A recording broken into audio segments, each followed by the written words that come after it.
Blutbad. Hello and welcome back to another behind the scenes toy photography video.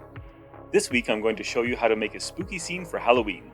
I call this shot Creepshow Clone. I'll also show you my editing process. For this shot I used 3 clone troopers from Hasbro's Star Wars The Black series. I began my setup by placing a couple small panel lights around my work area before positioning my ground surface. I made this floor by sticking some shiny black adhesive vinyl to a small bookshelf. Then I walled in my supply closet with these 3D printed walls. I got the print files from a sculptor named Charveys 3D, and I'll leave a link for those files in the description. I also used these 3D printed crates and barrels to fill in the background. These wall panels are excellent for creating custom rooms because they're modular and can be combined in many different ways. This front doorway section is from Landspeeder Luke's Star Destroyer bridge set, which I'll also leave a link for in the description. With the scene set, I placed my subjects. I initially used figure stands to hold these clones up in a running position, but they were too visible in the shot, so I had to balance them very carefully instead.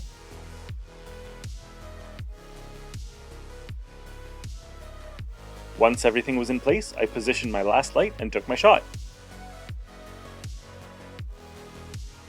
Here's my starting image. As you can see, the middle is very dark, so my main task during my edit was to even out the lighting.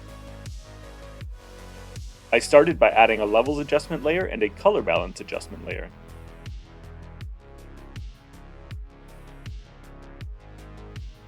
Next, I used content aware fill to fix some gaps in my diorama.